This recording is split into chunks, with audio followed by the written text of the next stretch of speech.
महाराष्ट्र शाही न्यूज मराठी, बातमी मागची बातमी, शोध सत्याचा। प्रायोजक आहेत Offkey studios, music and recording studio अंबिदुमाला, audio advertising, music composition, recording, background music, mixing and mastering services आता आपल्या पठार भागात। संपर्क 95 95 65 48 75।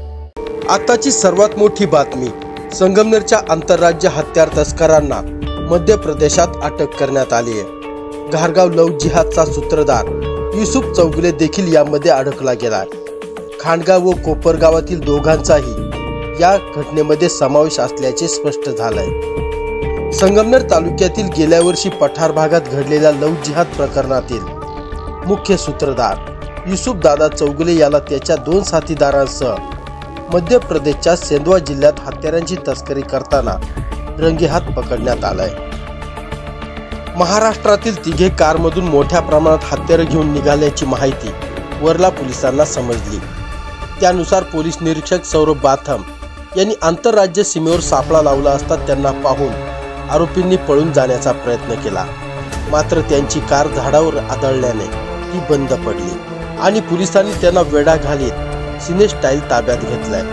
त्यांच्या ताब्यातून 2 देशी बनावटीच्या पिस्तॉलसह 4 गावठी कट्टे, 4 कारतूस आणि हुंडाई कंपनीची कार जप्त करण्यात आली आहे। सेंधवा पोलिसांच्या या कारवाईत खांडगावच्या गणेश गायकवाडसह कोपरगावच्या राहुल आढाव याला देखील अटक करण्यात आली आहे। आरोपी युसुफ चौगुले याला घारगाव लव्ह जिहाद प्रकरणात तब्बल 9 महिन्यानंतर गेल्या महिन्यातच सर्वोच्च न्यायालयाने सशर्त जामीन दिला होता।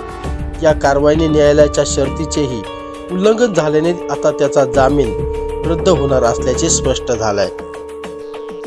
याबाबत मध्य प्रदेश पोलिसांकडून मिळालेल्या माहितीनुसार गेल्या काही दिवसात महाराष्ट्राच्या सीमावर्ती भागात संशयास्पद हालचाली वाढल्याने जागोजागी नाकाबंदी करून वाहनाच्या तपासणीसह गुन्हेगारी वृत्तीविरोधात धडक कारवाई करण्यास सुरू झाली होती।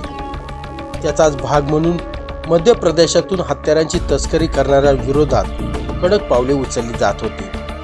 त्याचाच परिणाम गुरुवार दिनांक 15 मे रोजी सेंधवा पोलिसांनी वर्ला पोलीस ठाण्याच्या सीमावर्ती भागात पंजाबमधील हत्यार तस्करांच्या मुसक्या आवळीत दोघांना अटक केली होती। त्यांच्या ताब्यातून 5 गावठी कट्ट्यांसह जिवंत काडतुसे हाती लागल्याने पोलीस अधिक सतर्क झाले होते। वर्ला पोलिसांनी अशा प्रकारच्या तस्करांची पाळीमुळे शोधण्यासाठी कंबर कसताना खबऱ्यांचे देखील जाळे सक्रिय केले होते। त्यातूनच महाराष्ट्रातील तिघे मोठ्या प्रमाणात शस्त्र घेऊन खाजगी वाहनाने जात असल्याची खबर सेंधवा जिल्ह्यातील वर्ला पोलीस ठाण्याचे पोलीस निरीक्षक सौरभ बाथम यांना मिळाली। त्यानुसार त्यांनी आवश्यक खबरदारी घेत उपनिरीक्षक रमेश चव्हाण, सहाय्यक फौजदार महेंद्रसिंग चव्हाण, पोलीस कर्मचारी नवीन मेहता, बळीराम अछाले, राहुल सोलंकी व आत्माराम यांच्यासह वर्ला बलवाडी रस्त्यावरील सम्राट हॉटेलजवळ सापळा रचला।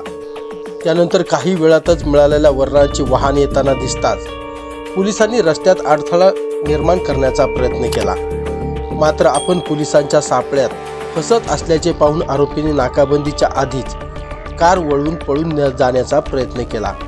मात्र तयारीत असलेल्या पोलिसांनी लागलीच कारचा पाठलाग सुरू केला। या धावपळीत तस्करांच्या कार चालकाचा वाहनावरील ताबा सुटून ते झाडावर जाऊन आदळले आणि कार बंद पडली। त्याच वेळी पोलीस पथकाने हुंडाई कंपनीच्या पांढऱ्या वेर्ना कारला क्रमांक MS17BV 5006 या कारला वेढा घालून आरोपींवर बंदुका ताणल्या व अगदी सिने स्टाईल त्यांना ताब्यात घेतलाय।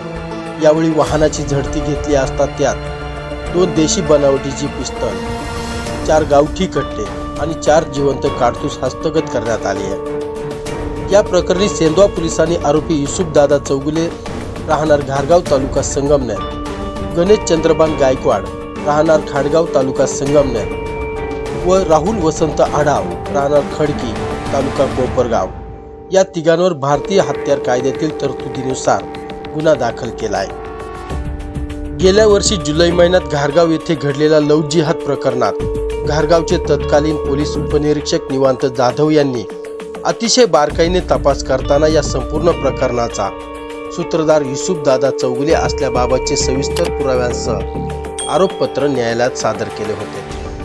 त्यामुळे त्याला जिल्हा न्यायालयापासून तर उच्च न्यायालयापर्यंत कुठूनही दिलासा मिळाला नव्हता। मात्र गेल्या महिन्यातच सर्वोच्च न्यायालयाने तब्बल 9 महिन्यानंतर त्याची सशर्त जामिनावर सुटका केली होती। त्याचा जामीन मंजूर करताना सर्वोच्च न्यायालयाने एखाद्याही गुन्हेगारी कारवाईत आढळल्यास तात्काळ जामीन रद्द होईल अशी अटही घातली होती। त्यामुळे घारगाव पोलिसांनी सेंधवा पोलिसांशी संपर्क साधून त्यांना माहितीची देवाणघेवाण सुरू केली आहे। पोलिसांकडून आता त्याच्यावर मध्य प्रदेशात दाखल गुन्हा न्यायालयाच्या निदर्शनास आणून दिला जाणार असल्याने त्याचा जामीन रद्द होऊन घारगाव पोलीस प्रकरणात त्याला निकाल लागेपर्यंत कारागृहात राहावे लागणार असल्याची शक्यता वर्तवली जाते। ब्युरो रिपोर्ट, महाराष्ट्र शाही न्यूज मराठी, संगमनेर। महाराष्ट्र शाही न्यूज मराठी, बातमी मागची बातमी, शोध सत्याचा।